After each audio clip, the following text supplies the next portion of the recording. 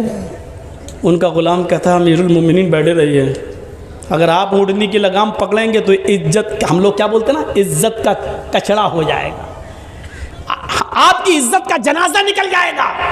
بیت المقدس کے آس پاس یہودی کھڑے ہیں، کیا کہیں گے کہ امیر المومنین ان کا لگام پکڑا اونٹنی کا۔ حضرت عمر نے کہا افلاح اونٹ روکو، افلاح اونٹ روکو۔ اس نے کہا نہیں امیر المومنین، لوگوں کی نظریں ہیں، دیکھ رہے ہیں، میں آپ کا خادم ہوں، ایک میل اور لے کے چلتا ہوں، آپ بیٹھے رہیے۔ حضرت عمر کود جاتے ہیں۔ الفاروق میں علامہ شبلی نقل کرتے ہیں کہ کود گئے، نیچے چھلانگ لگا گئے اور افلاح سے کہا بیٹھو۔ کہا امیر المومنین آپ لگام پکڑیں گے ان لوگوں کے سامنے، کیا کہیں گے لوگ؟ کہا نہیں، باری تمہاری آئی ہے بیٹھنے کی، بیٹھو۔ حضرت عمر فاروق نے افلاح کو اونٹ پہ بٹھایا اور اونٹنی کی لگام پکڑ کے چلنے لگے۔ بیت المقدس کے پاس جو یہودی کھڑے تھے اس منظر کو دیکھ کر مسلمانوں سے پوچھتے ہیں کیا تمہارا امیر المومنین وہ ہے جو اونٹ کے اوپر بیٹھا ہوا ہے؟ کیا تمہارا امیر المومنین وہ ہے جو اونٹنی پر سوار ہے؟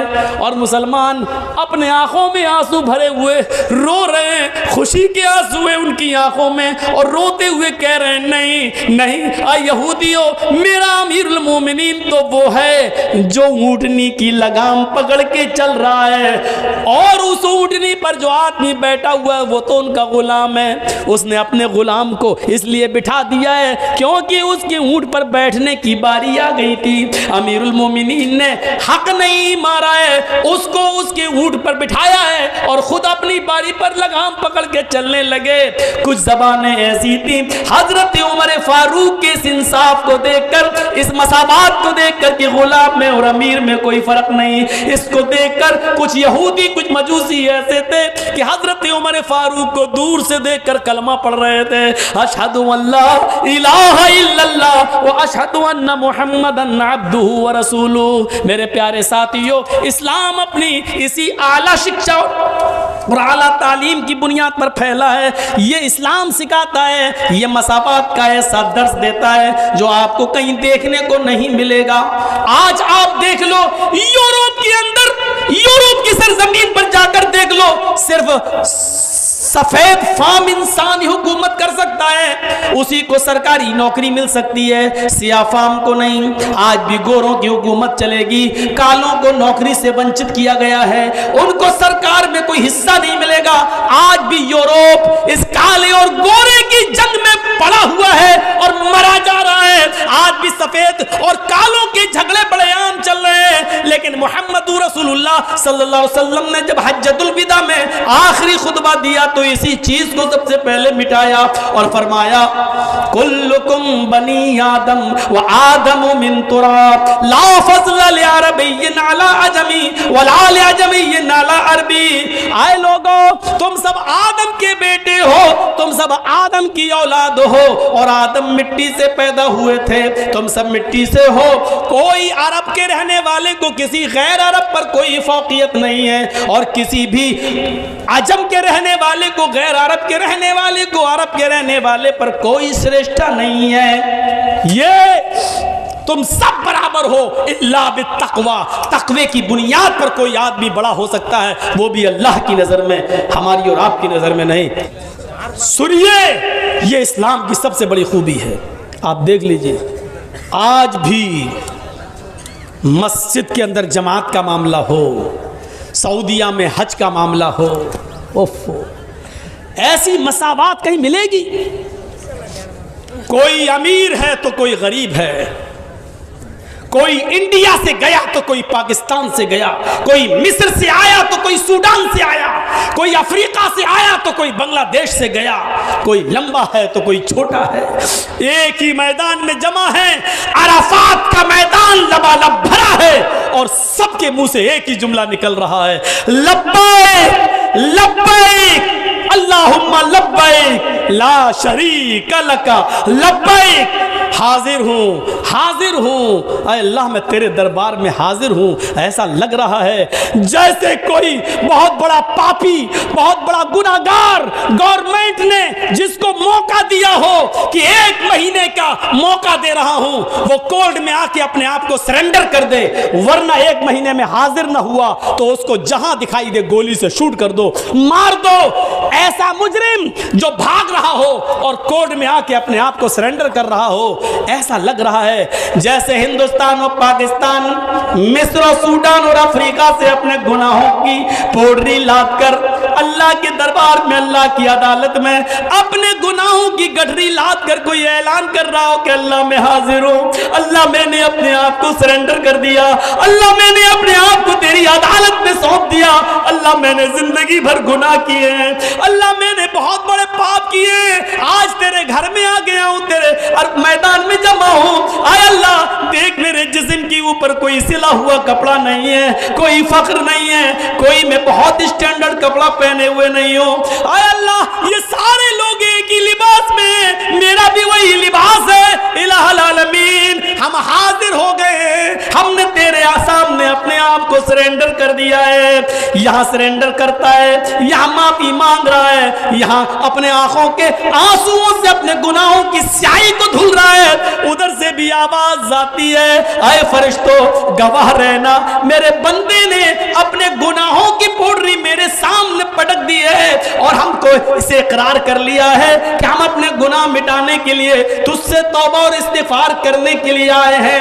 فرشتوں گواہ رہنا، میں نے اپنے تمام بندوں کے گناہوں کو معاف کر دیا ہے، ان کو آج ایسا کر دیا ہے جیسے ان کی ماں نے انہیں آج ہی اپنی پیٹ سے جنا ہے، اپنے پیٹ سے آج ہی پیدا کیا ہے، جیسے بچہ گناہوں سے پاک و صاف ہوتا ہے، میں نے بھی ان کے گناہوں کو بخش دیا ہے، پاک و صاف کر دیا ہے ان کو گناہوں سے۔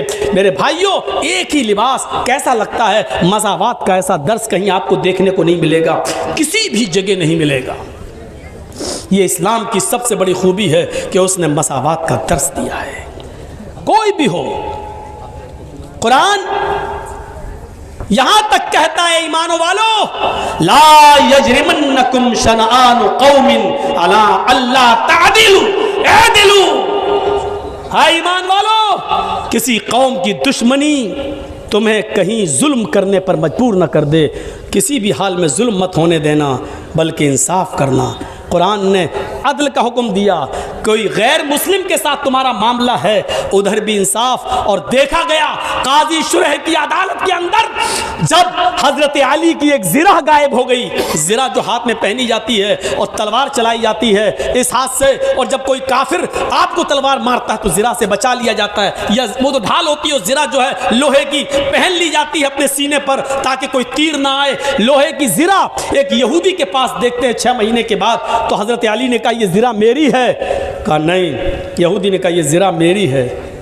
حضرت علی نے کہا یہ دیکھو جھوٹ مت بولو، یہ زرہ میری ہے، میں پہچانتا ہوں۔ یہودی نے کہا یہ زرہ میری ہے، اگر آپ کہتے میری ہے تو جاؤ عدالت میں اپنا مقدمہ دائر کرو اور ثابت کرو کہ یہ زرہ تمہاری ہے۔ حضرت علی امیر المومنین ہیں، لیکن اس کے باوجود یہودی سے زرہ نہیں لے پا رہے ہیں، قاضی شرح کی عدالت میں مقدمہ دائر کرتے ہیں کہ میری ایک زرہ ہے یہودی کے پاس۔ تاریخ دے کر یہودی کو طلب کیا گیا، حضرت عمر بھی اس تاریخ میں آئے، حضرت عمر فاروق سے پہلے یہودی کہنے لگا قاضی صاحب حضرت عمر نے، حضرت علی نے مقدمہ دائر کیا ہے میرے خلاف۔ قاضی شریح نے کہا اے یہودی خاموش رہو، تم مدعا علیہ ہو، مدعی نہیں، مدعی حضرت علی ہیں، پہلے ان کو بولنے کی اجازت دی جائے گی۔ حضرت علی نے کہا قاضی صاحب میری زرہ 6 مہینے پہلے گم ہو گئی تھی، 6 مہینے کے بعد یہ زرہ میں نے ایک یہودی کے ہاتھ میں دیکھی ہے، لہٰذا یہ زرہ میری ہے، مجھے دی جائے۔ کہا یہودی اب تو بول کیا بولتا اپنی صفائی میں؟ یہودی کہتا ہے قاضی صاحب حضرت علی غلط کہہ رہے ہیں، یہ زرہ تو کئی مہینوں سے کئی سالوں سے میرے پاس ہے اور اس زرہ کا مالک میں ہوں۔ قاضی صاحب کہتے ہیں حضرت علی کو سچا مانتے ہیں، امیر المومنین مان رہے ہیں، لیکن اصول ہوتا ہے، ضابطہ ہوتا ہے، فیصلہ سنانے والے کو بہت ہی ہوشیاری سے فیصلہ سنانا ہے۔ قاضی صاحب نے کہا علی اگر آپ کی یہ زرہ ہے تو اپنے لیے گواہ پیش کرو جو یہ گواہی دے کہ یہ زرہ آپ کی ہے۔ حضرت علی نے اپنے بیٹے کو پیش کیا، اے حسین یہ حسن گواہی دو، بتاؤ یہ زرہ کس کی ہے؟ حضرت حسن کٹ گھرے میں کھڑے ہوتے ہیں اور کہتے ہیں قاضی صاحب یہ زرہ میرے باپ کی ہے، دروازے پہ رکھی تھی، گھر کے اندر چلے گئے، تھوڑی دیر کے بعد لوٹ کے آئے تو زرہ غائب، یہی زرہ ہے جو اس یہودی کے پاس ہے اور میں گواہی دیتا ہوں کہ یہ میرے باپ حضرت علی کی زرہ ہے۔ حضرت حسن کی شہادت پر قاضی صاحب ایکشن لیتے ہیں۔ قاضی شریح کا جواب دیکھیے، اے علی امیر المومنین آپ کو معلوم ہونا چاہیے کہ حسن آپ کے بیٹے ہیں اور شریعت یہ کہتی ہے کہ باپ کے حق میں بیٹے کی گواہی معتبر نہیں ہے، کیونکہ بیٹا اکثر اپنے باپ ہی کے فیور میں بولتا ہے، اسی کی طرفداری میں بولتا ہے۔ مجھے افسوس ہے کہ میں تمہارے بیٹے کی گواہی منظور نہیں کر سکتا۔ شریعت کے مطابق باپ کے حق میں بیٹے کی گواہی کا کوئی اعتبار نہیں ہے، واپس کرو، کوئی دوسرا گواہ لاؤ۔ حضرت علی نے دوسرا گواہ اپنا غلام پیش کر دیا۔ غلام نے کہا یہ زرہ میرے مالک علی کی ہے، میں نے انہی کے پاس دیکھی ہے، دروازے کے باہر رکھی تھی، اندر سے آئے تو دیکھا غائب۔ 6 مہینے کے بعد یہ زرہ اس یہودی کے پاس دکھی، یہودی بے ایمانی کر رہا ہے، دے نہیں رہا ہے۔ قاضی صاحب نے پھر فیصلہ سنایا، امیر المومنین علی، امیر المومنین مجھے افسوس کے ساتھ غلام کی گواہی بھی ریجیکٹ کرنا پڑ رہی ہے۔ شریعت یہ کہتی ہے کہ غلام بھی اکثر اپنے مالک کی حمایت میں بولتے ہیں، اپنے مالک کے خلاف نہیں جاتے ہیں، اس لیے شریعت کے مطابق غلام کی گواہی بھی مالک کے حق میں قبول نہیں کی جائے گی۔ اپنے سماج، محلے، گاؤں کا کوئی اور آدمی لاؤ۔ حضرت علی نے بھی جھوٹے گواہ پیش نہیں کیے، فرمایا نہیں، ان دونوں کے علاوہ میرے پاس اور کوئی گواہ نہیں ہے۔ قاضی صاحب فیصلہ کرتے بھی بچے سے یہ نہ کہتا کہ میرا باپ گورنر ہے، میرا کوئی کچھ نہیں کر سکتا۔ تمہیں نہیں معلوم کہ اسلام لانے کے بعد کوئی چھوٹا اور بڑا نہیں ہے، عدل کا تقاضا یہ ہے کہ تمہیں بھی کوڑا مارا جائے، کیونکہ تمہارے بیٹے کو یہ جرت کیسے ہوئی یہ کہنے کی کہ میں گورنر کا بیٹا ہوں۔ یہ کوڑا تمہیں یاد رکھے گا اور ہمیشہ اپنے بیٹے کو اب صحیح تربیت تم دو گے۔ میرے پیارے ساتھیوں، یہ مساوات کا ایسا درس اسلام دیتا ہے جو دنیا کی کسی تاریخ میں نہیں ملتا ہے، کسی تاریخ میں نہیں۔ آج ایک ایک روپے کے ساتھ اور کروڑوں روپیوں کے ساتھ کیا معاملہ ہوتا ہے۔ ذرا تصور کرو کہ عمر ابن عبدالعزیز کی بیوی کے پیٹ میں بچہ ہے، 4 دن سے بھوکی ہے، کھانا نہیں ملا۔ ان اپنی خادمہ سے کہتی یہ تو کچھ دیں گے نہیں، تم بیت المال سے تھوڑا دودھ لے آؤ۔ بیت المال کے خازن نے جلدی سے تھوڑا دودھ کا پیالہ دے دیا، کیونکہ خادمہ نے کہا تھا 4 دن سے کچھ نہیں کھایا، اگر کچھ ملا نہیں تو بچہ مر جائے گا، پیٹ میں بچہ کہیں مر نہ جائے۔ دودھ کا پیالہ لے کے آ رہی ہے، عمر ابن عبدالعزیز کنویں کے پاس بیٹھ کر رات کے اندھیرے میں وضو بنا رہے ہیں، تہجد کی نماز کی تیاری کر رہے ہیں۔ انہوں نے دروازے سے آتے ہوئے اپنی خادمہ کو دیکھا جو اوڑھنی سے کچھ چھپائے ہوئے ہے، اٹھتے اور کہتے ہیں کہ کیا ہے اس میں؟ اس نے چادر ہٹائی، دیکھا دودھ کا پیالہ۔ کہاں سے لائی ہو؟ کہا صاحب یہ پیالہ تو مجھے بیت المال سے لائی ہوں۔ کہا کیوں؟ کہا آپ کی بیوی کے پیٹ میں بچہ ہے، 4 دن سے کچھ نہیں کھایا ہے، حکیم اور طبیب یہ کہہ رہے ہیں کہ ماں کچھ کھائے گی تو بچے کی زندگی بنے گی، بچے کا گوشت پوست بنے گا، ماں جب بھوکی رہے گی تو بچہ مر جائے گا، خطرہ ہے، آپ کی امانت آپ کی بیوی کے پیٹ میں پل رہی ہے، ڈر ہے کہ کہیں بچہ مر نہ جائے، اس لیے تھوڑا سا دودھ پی لینے دیجیے۔ حضرت عمر ابن عبدالعزیز وہ دودھ کا پیالہ چھین لیتے ہیں، بڑی بڑی بلڈنگوں میں دادے عیش لینے والوں، غریبوں پر ظلم کر کے ان کی زمین و جائیداد کو چھپٹ کر قبضہ کرنے والوں، غریبوں کا خون چوسنے والوں، سود بیاز کھانے والوں، غور کرو، عمر ابن عبدالعزیز نے ایک پیالہ دودھ بھی اپنی بیوی کو نہیں پینے دیا، لے لیا، کہا میری بیوی یہ ایک پیالہ دودھ تمام مسلمانوں کی امانت ہے، اور جب تک میں میٹنگ کر کے سارے مسلمانوں سے اجازت نہ لے لوں یہ دودھ کا پیالہ تمہیں پینے کو نہیں ملے گا۔ بیوی کہتی ہے امیر المومنین میرے پیارے شوہر ہم کو نہیں دیکھو، اس بچے کو دیکھ لو، اگر آپ نے یہ دودھ نہیں دیا ڈر ہے بچے کو کچھ نہیں ملا 4 دن سے، کہیں ایسا نہ ہو کہ یہ پیٹ میں مر جائے، آپ کی امانت ہے۔ عمر ابن عبدالعزیز کی آنکھوں میں آنسو، دودھ کا پیالہ دیکھتے ہیں اور اپنی بیوی کا پیٹ دیکھتے ہیں اور پھر فیصلہ کرتے ہیں، اور جو جواب دیتے ہیں اس جواب کو سنیے، کیا کہتے ہیں؟ میری پیاری بیوی تیرے پیٹ میں میری جو امانت پل رہی ہے، تیرے پیٹ میں میرا جو بچہ پل رہا ہے، اگر مسلمانوں کی امانت میں خیانت کر کے ایک پیالہ دودھ پی کر اگر اس بچے کی زندگی بچ رہی ہے تو اپنے پیٹ کے بچے سے کہہ دو کہ مجھے تیری زندگی نہیں چاہیے، مجھے تیری زندگی نہیں چاہیے، اگر یہ مرتا ہے تو مر جانے دو، ہمیں اپنے بچے کا مر جانا گوارا ہے، لیکن اپنے بچے کے پرورش کی خاطر مسلمانوں کی امانت میں خیانت کر کے اس کو دودھ پلانا گوارا نہیں ہے۔